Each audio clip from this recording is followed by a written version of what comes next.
The Triumph preeminence hung above the storm-swirled moon of Davix, like a silver god watching its own reflection. An arrogant ship, larger than most moons, built to awe and intimidate. Its hull shimmered with active shielding, constantly refracting light in impossible geometries, as though the ship itself resented being seen too clearly. When the human diplomatic shuttle arrived, it did not match grandeur for grandeur. It was a small gray brick of a vessel, with heat-scorched panels and a painted-on smiley face near the cargo latch. One of the Galari sentries made a sound akin to a snort, his feathered crest flickering in bright oranges, a sign of mockery. The arriving envoy, they assumed, was here to apologize. Beg, perhaps. Or better still, surrender. The humans had been granted 5 minutes of attention. No more. They were, after all, an unregistered frontier species, barely 2 galactic cycles into hyperspace travel, who had the gall to colonize a sector known for pirate activity. And worse, repel those pirates. The Empire's warlords were gathered now to assess damages and issue terms. The humans would comply, or be removed. Then the ramp opened, and out walked Ambassador Linya Rourke. She was not impressive at first glance. A woman of middling height, line features, and a peculiar fondness for antique Earth Navy coats. Her hair was a graying bun that had resisted whatever grooming protocol her vessel employed. She walked with a slight limp, leaning on a hand-carved wooden cane topped with a small silver fox. In her other hand, balanced with practiced care, was a chipped ceramic teacup.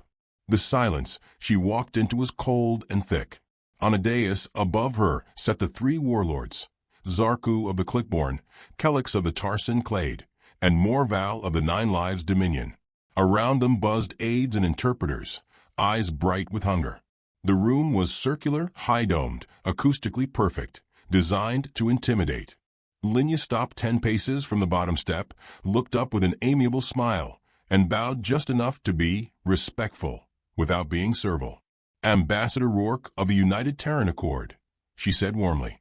Thank you for receiving me. Zarku clicked his mandibles with exaggerated amusement. You bring no guards, no advisors, no offering? Only yourself and a drink. She glanced at her cup. Chamomile. It settles the nerves. Morval leaned forward, lounging as if on a velvet dream. We expected someone more prepared. A warrior, perhaps. Your kind fought like cornered beasts. Oh, Linya murmured, we did. That's the thing about humans. We don't like being cornered. Brings out the old instincts. Kelix growled, a sound like sandpaper on steel. Your colony was in violation of Sector 19A, pirate territory. You defended it with unauthorized force. That sector is under Warlord Council protection. You owe us reparation. She sipped her tea. We were unaware that protection involved planetary raids, forced labor camps, and ritualized hostage burnings. The translator hesitated. There was an awkward moment before the words processed, and then a low, shocked murmur passed among the aides. Zarka's antennae twitched. Our traditions are not yours to judge. Of course not, she said sweetly. But our people are rather stubborn about being barbecued alive. That earned her a few stares. Not hostile. Calculating. Morval rose, descending the steps with a feline grace, his 3 tails swaying behind him like banners.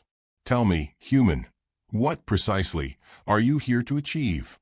Mercy? Submission? A trade of prisoners? No, she said. I'm here to offer terms. The warlords barked laughter in 3 species-specific ways, clicks, growls, and purring sneers. Even the aides chuckled. You misunderstand your situation, Kelix rumbled. You are surrounded, isolated.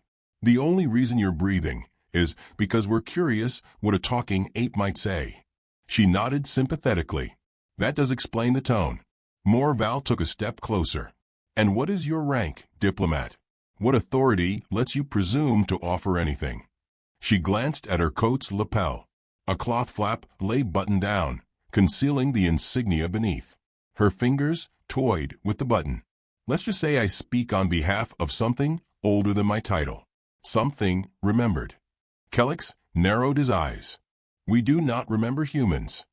"But you will," she said. "Very soon." There was a silence that followed, not fearful, not yet, but uncertain.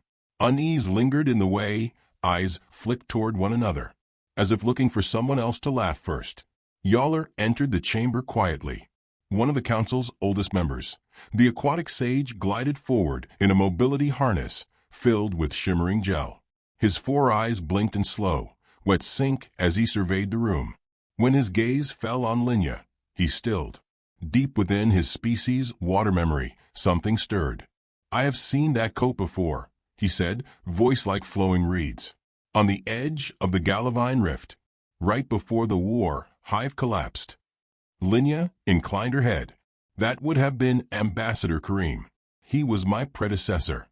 "You humans were not present in that conflict," Zarku protested. "We were," she said. "You just didn't notice us until the silence fell." Yowler turned to the other warlords.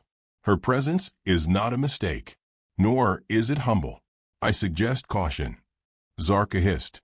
"Caution is weakness." "No," Linya said softly. "It's survival."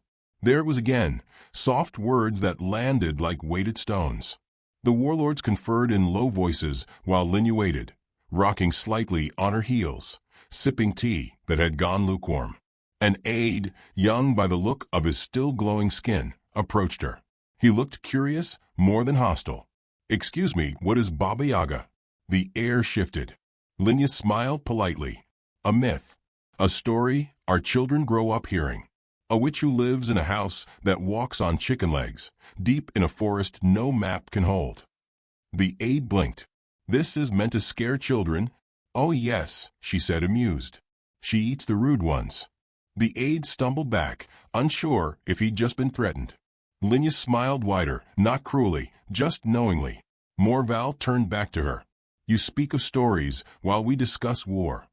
"Yes," she said, "because war is always about the stories we tell afterward.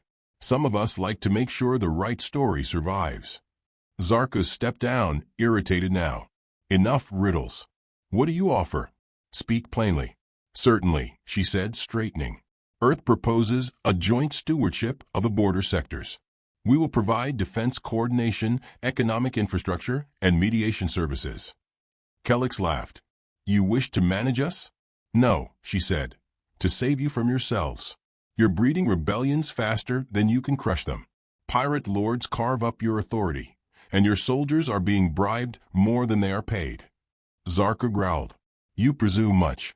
"We observe closely," she said. "Always have." Silence again. Heavier now. "And if we reject this stewardship?" Morval asked. "Then," Linya said, setting her teacup down with a soft clink, "we'll activate the initiative." The word hung like a guillotine mid-drop. Zarka leaned in. "What initiative?" Linya undid the button on her coat. The flap lifted.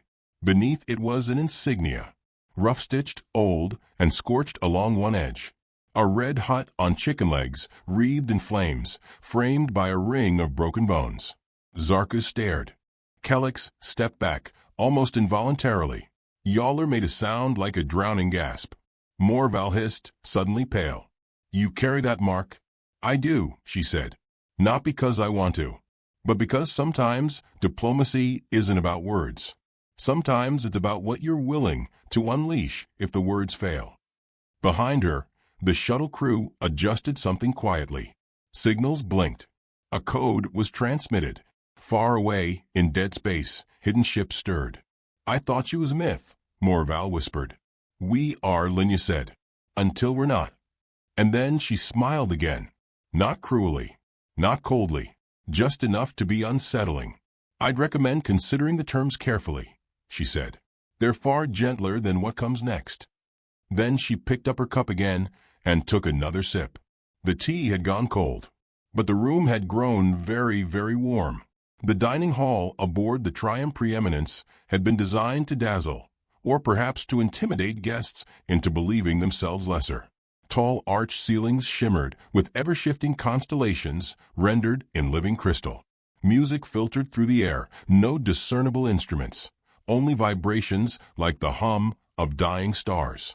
At the center of the long, curved table sat the 3 warlords, flanked by their respective entourages, each seated in thrones more ceremonial than functional.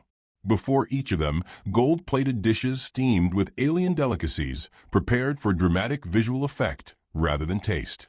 Linya Rourke sat halfway down the table, still wearing her battered navy coat. Her plate contained a bowl of broth she had declined to identify, and a single buttered roll she had brought from her ship. Beside her teacup, refilled with fresh water, but still chamomile, rested a small silver spoon and the ever-watchful gaze of half the room. She ate slowly, her movements serene, unbothered by the constant staring. Across from her, Kellex tore into a roasted carcass of some scaled creature, bones cracking under his jaws. He did not blink as he watched her chew politely. "You eat like someone who doesn't understand where she is," he said finally, wiping blood from his chin with a silk napkin. "I find digestion improves when one is relaxed," Linya replied. "Besides, I know exactly where I am. This is the part of the hunt where the predators pretend they're having a party." Zarku snorted, insectal limbs twitching slightly. "You mistake civility for performance." "No, I recognize performance quite well," she said. "The chandeliers are lovely. The atmosphere is charming. And yet every being at this table is armed." Morval raised his glass. "A precaution." "Of course," Linya said. "Just as my calm demeanor is a precaution. Wouldn't want anyone to panic." There were smiles, but none of them reached the eyes. One of the aides leaned toward Morval, whispering. Linya caught the word Baba before the whisper died in the wine-scented air. She made no sign she'd heard. Instead, she sipped her tea. Yawler entered late, floating in on his translucent harness, eyes taking in every twitch, every breath. He moved to the seat nearest Linya, causing a ripple of discomfort among the others. "I thought it best I observed this conversation directly," the elder aquatic said. "There is history bleeding into this room." Linya inclined her head. "I imagine there is." Zarku narrowed his eyes. "We searched the archives. There is no official mention of your initiative. No records. No battles attributed to it." "That's by design," she said. "The Baba Yaga initiative does not conquer worlds. It makes people question whether they want their world to be next." Kellex laughed, a low, grinding chuckle. "Ghost stories. That's all." "I used to think so too," Yawler murmured. "Until I saw what remained of the Vorex fleet. Until I heard their last broadcast. Static and the sound of weeping." Morval rolled his eyes. "Enough melodrama. She's a diplomat, not a general." Linya smiled at that. "That's correct. I was trained for language, not war. But I learned very quickly they're often the same thing." A silence followed. This one deeper. No one reached for their utensils. Zarku tapped the table with a claw. "You imply threats without declaring them. You call for peace with the voice of an executioner. It is confusing." "Good," she said. "Confusion buys time. Time buys survival. It's how humans have endured." "We noticed," Morval said. "You're good at surviving. Not winning. Not building." "Not yet," she said. "But survival is the first foundation. From there, we adapt. We always adapt." One of Morval's aides, a wiry Avlexian with twitching head tendrils, interrupted. "We intercepted data bursts from your frontier. Small colonies, minimal fleet support, high self-sufficiency ratios. It doesn't add up. You repel seasoned raiders with 10-year-old ships." "Not ships," Linya said. "Principles." Zarka leaned in. "Explain." Linya set her spoon down with deliberate care. Every Terran child is taught 3 things before they can walk without tripping: how to spot a lie, how to throw a punch, and how to walk away smiling after a loss. You see us as under-equipped because you don't understand our investments. We build resilience. Everything else can be scavenged." Yawler's voice was hushed. "You built this initiative before first contact, didn't you?" "We didn't know who would come," she said. "But we knew someone would. And we assumed, correctly, it wouldn't be friendly." Kellex growled. "You prepare for betrayal as a matter of policy." She sipped her tea, then glanced up innocent. "Is that not what empires do?" The question silenced even the warlords. It was too on the nose, too familiar. An aide entered the room and whispered something to Zarku. His antennae flared once, then folded in. He didn't look at Linya, but she saw the flicker. Her fleet had moved. Or something had disappeared. Morval broke the tension with a smirk. You speak of resilience of survival, but where is your leverage, Ambassador? What actual power do you wield? I brought no weapons, she said. Then you are a liar. She met his gaze. I didn't bring weapons, but I did bring awareness. That's far more dangerous. Once someone sees the edge of the forest, they can never forget where it begins. The forest again, Kellex muttered. You speak in riddles. Because clarity offends those who profit from shadows. Yaller nodded slightly, eyes distant. That is something I've heard before, from an extinct species. And yet we remain, she said. Zarku slammed his claw on the table. If you continue to insinuate threats, we will be forced to detain you. Linya did not flinch. If you detain me, you'll be forced to explain my absence to every diplomatic envoy in your region. To justify a war you cannot afford. To clean up the aftermath of what happens when humanity decides the conversation is over. Morval's amusement returned, sharpened like a blade. And what does happen? Ask the Centauri, she said. Zarko blinked. The Centauri haven't responded to galactic contact in decades. Yes, she said. That's the point. Kellex stood. The sound of his chair scraping metal echoed too long. This is foolishness. You're right, Linya said. And yet I'm still here. An awkward beat passed before anyone else stood. Slowly, the dinner dissolved, aides filtering away, whispers intensifying. The warlords remained seated longer, less sure now of their footing. Yaller turned to Linya as the hall emptied. Do you wish for war? No, she said softly. But I'm not afraid of it. Fear is a luxury the hunted cannot afford. Then why this performance? Because I'd rather you negotiate with the woman holding the teacup, she said. Not the force waiting for her signal. He floated beside her for a long moment. Is Baba Yaga real? She's as real as you need her to be. They remained there, side by side, watching a hall meant for power flicker with uncertainty. Later, back in her private suite aboard her vessel, Linya stared into her cup. Her hand shook, barely perceptible. The mask never dropped in public, but solitude was a different terrain. A battlefield of its own. She activated a secure channel. A voice answered on the third pulse. Fleet movement confirmed, she asked. Yes, Ambassador, came the reply. They flinched. She exhaled. Continue shadow protocols, she said. We move when they break ranks. Not before. Understood. The channel closed. In the silence, Linya set the teacup down and finally allowed her hands to still. The warlords had begun to suspect. That was the plan. Suspicion seeded doubt, and doubt softened resolve. What followed would be inevitable. Outside, the stars shifted. Not blinking. Waiting. The chamber beneath the war hall was not public-facing. No brilliant crystal ceilings, no theatrical lighting. This was the true heart of the Empire's decision-making, bare, cold, and quiet, with walls thick enough to contain secrets. It was here the warlords gathered again, hours after the so-called dinner, behind 3 biometric locks, and a promise of privacy none of them trusted fully. Zarku stood by the strategic display, claws tapping impatient rhythms against his carapace. Kellex leaned against the wall, arms crossed, fangs half-bared in thought. Morval lounged, pretending disinterest, but his eyes never left the holographic projections shifting between data streams. She's stalling, Zarka hissed. Buying time. Kellex growled. Or bluffing. This Baba Yaga story smells like composted legend. Morval's tone was syrupy with caution. A legend that aligns with unexplained events in 3 sectors? Colonies erased. Pirate fleets gone without trace. Record scrubbed. Transmissions end mid-sentence.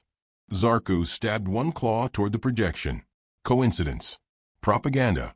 Humans are clever mimics. They saw our fear and learned how to wear it like a skin. They wear it well, Yaller said as he entered the chamber, uninvited but unquestioned. Which should trouble you more? Kellex snarled. You side with her? I side with what survives, Yaga replied. And if what she says is true, then we are not in a negotiation.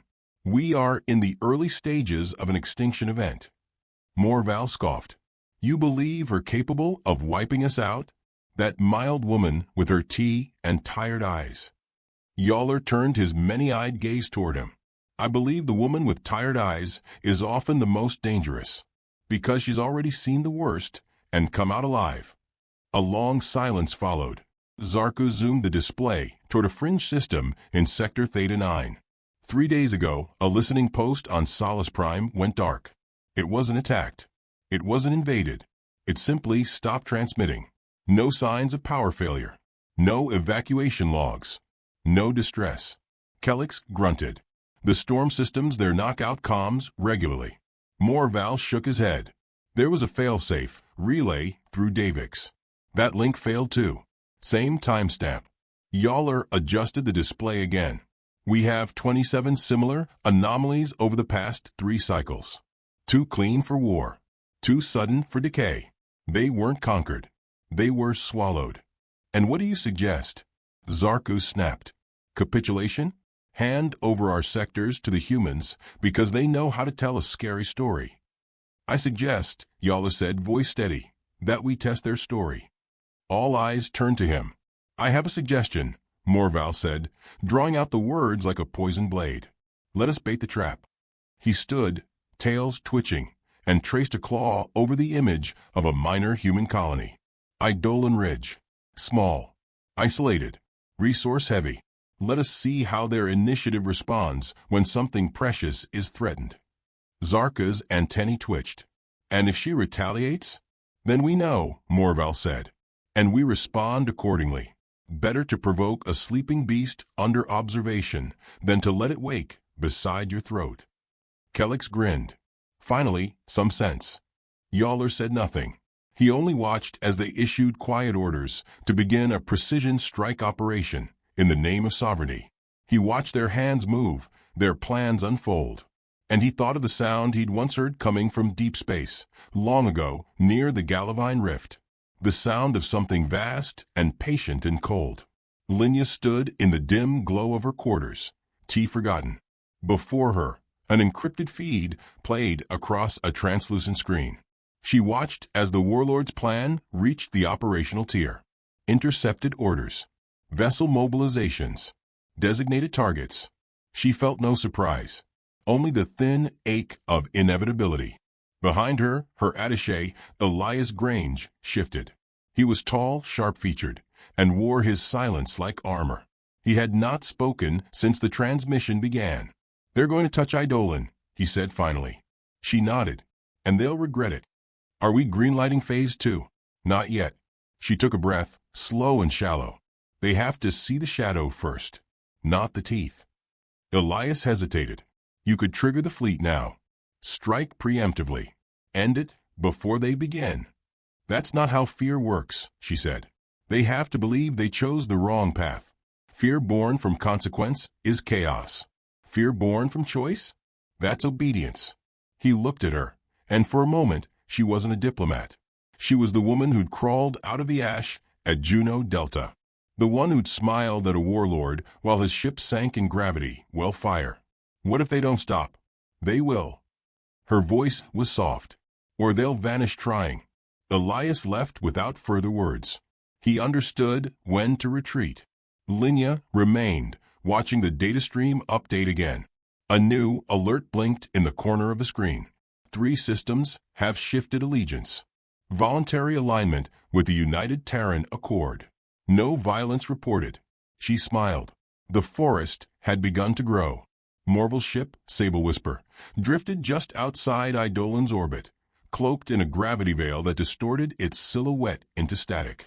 From this distance, the colony appeared as a smear of lights on black stone, low-tech, lightly armed, and entirely unremarkable. A perfect target. Scan complete, his aide reported. No military presence. Standard terraforming gear. Population under 10,000. He lounged in his chair. Send the message. Demand tribute and declaration of vassal status. Be generous. We want them to feel the insult. Minutes passed. The colony replied. The message consisted of 2 words: "We decline." Morval blinked. "Send drones." The launch was clean, silent. Dozens of drones sliced into Eidolon's atmosphere, carrying precision disruptors designed to disable infrastructure, not kill. Let them crawl, he thought. Let them beg. The first drone disappeared without transmission. So did the second. Then the fourth. Then all of them. A red light flared on the console. Unidentified vessel contact. The operator's voice cracked. "They're not attacking. They're just watching us." Morval narrowed his eyes. "Put them on screen." The display flickered, adjusted, and resolved into a single ship. It did not bear human fleet markings. It bore the Insignia, the red hut on chicken legs. No weapons deployed. No broadcast issued. Just the ship, waiting. He felt a chill crawl through his bones. "Retreat," he ordered. No one argued. Back aboard the Triumph Preeminence, Linya waited patiently as the Warlords returned to the negotiation table. Their entrances were quieter now. No fanfare. No posturing. She sipped tea. Still chamomile. Zarko looked ill. Morval said nothing. Kellex sat, arms folded, studying her. "You set the trap," she said. "I expected it sooner." No one spoke. "You sent a fleet against Eidolon. It did not respond. Your drones vanished. And then you saw the forest." Morval met her gaze. "What are you?" She leaned forward, resting her chin on her hand. "We are the answer to the question your species forgot to ask. What happens when the quiet ones stop pretending?" Yawler studied her, awe and fear mingling in his slow blinking eyes. "Why not destroy us?" "Because destruction is easy," she said, "and pointless. Power without legacy is just noise." Zarka's voice was hoarse. "What do you want?" "Stability, stewardship, peace, on terms that don't involve conquest." "And if we refuse?" She reached into her coat. 3 guards moved. She froze them with a glance. From the coat, she withdrew a small stone carving, weathered, old, shaped like a chicken-legged hut. She placed it gently on the table. "We will plant forests where your palaces stood, and our children will grow up playing in the ruins." For a long time, none of them moved. Then Zarku looked at the stone. He looked at Linya, and he nodded. In her quarters, alone again, Linya stood at the viewport. A dozen fleets waited in the black beyond, silent, disciplined, unseen. She did not need to give them orders. She only had to let the story spread, and the galaxy would kneel. The war room was dim when Linya returned, lights deliberately low, casting shadows that blurred the hard edges of power. She walked slowly, without ceremony, her steps echoing against the obsidian floor. No guards flanked her, no entourage, only the ever-steady tap of her cane and the soft breath of silence moving aside to let her pass. The Warlords were already seated, though none looked comfortable. Zarku's mandibles twitched compulsively, the sound like dry leaves snapping underfoot. Morval no longer lounged. He sat rigid, one hand curled near the hilt of a ceremonial blade he hadn't drawn in a decade. Kellex, armored as always, shifted in place with a predator's unease, watching her as if she might pounce even now. She offered no greetings. She merely took her place at the head of the table, lowered herself into the high-backed chair, and placed her teacup in front of her with ritualistic precision. Her hand lingered on the handle. Then she looked up, meeting their eyes one by one. "You've made your decision," she said, not as a question. Silence stretched. Then Zarku gave a small, insectal nod. "We have. And we will allow the Terran Accord to operate stewardship over the contested sectors," Morval said, voice like crushed velvet. "Under observation. With conditions." A small smile touched Linya's lips. Naturally. Kellex's voice ground out. "This is not surrender." "No," she agreed. "This is recognition." She waited. Let them sit with it. Let them breathe it in. The air tasted different now. Not quite fear. Something deeper. Something permanent. The door slid open behind her. Elias stepped in, handing her a datapad with silent efficiency. She skimmed it briefly, eyes flickering. It's done, she said. Morval raised a brow. What's done? She tapped the pad once, then slid it across the table. We pulled our cloaked fleet from Sector 7. All 12 Witch-class cruisers have returned to stealth orbit. Zarku leaned forward. You had ships above our core systems? For 17 days, Linya replied. We wanted to see how you'd react when you believed we had nothing to threaten you with. You did not disappoint. Yawler's voice, quiet and fluid, broke through the tension. This was all a demonstration. Linya's expression did not change. No, it was a mirror. Kelix growled low. You think you tamed us?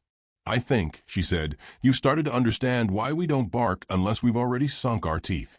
There was something final in her voice. Not dramatic, not triumphant, just complete, like a closing book, or a sealed grave. Across the room, an aide stumbled in, breathless. He whispered in Zarku's ear. The warlord froze, then turned to Linya, eyes wide with barely contained panic. 3 more factions have just declared voluntary alliance with the Terran Accord, he said. Linya nodded. Good. That brings us to 29. Morval hissed, you're building an empire. No, she said gently. You already built the empire.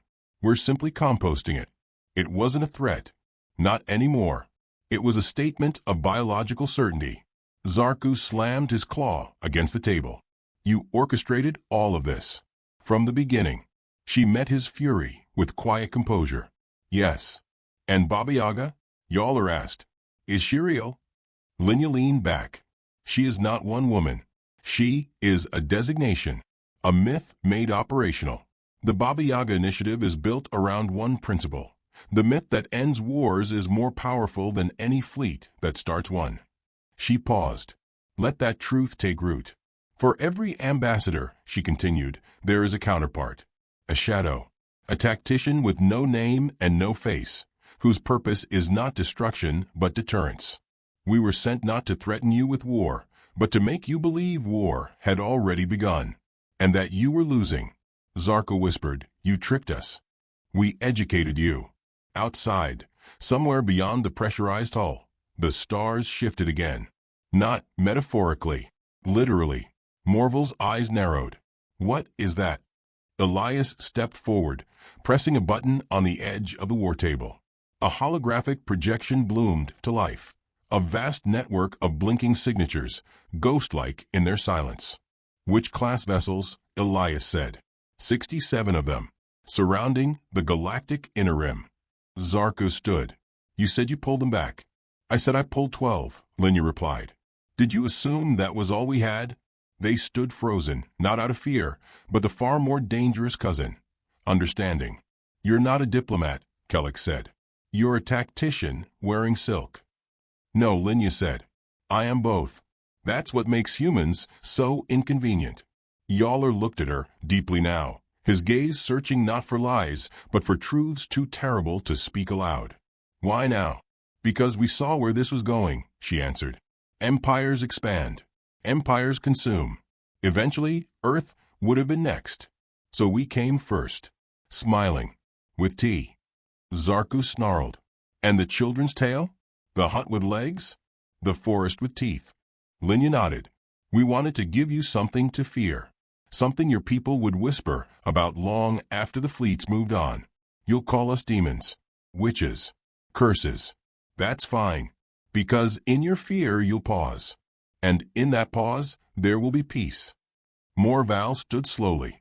What do you want, Linya Rourke? Everything you promised yourselves, she said. But earned, not stolen. Outside, the witch-class fleet began to vanish, blinking out one by one into cloak. Not fleeing, not hiding, simply waiting. The warlords watched them go, their hearts beating in rhythms they had not felt in decades. Linya rose, took her cup, sipped once. It's done, she said again. And it was. The war was over before it began. Not with a strike, not with a scream, but with a story, a myth, a diplomat and a teacup, and an empire that forgot to ask what happens when prey stops running. Later, As she stood in the docking bay preparing to return to her ship, Yowler approached her one last time. He moved slowly, reverently. "You will be remembered," he said. Linya smiled, brushing imaginary dust from her coat. "No, I'll be forgotten, but the lesson won't be." He stared at her, old and wise and finally tired. "She who knocks in the dark," he said. "She who waits for the door to open," she corrected, "and then burns the house down if it does." And then she boarded her shuttle. The ramp closed, and the stars began to move again.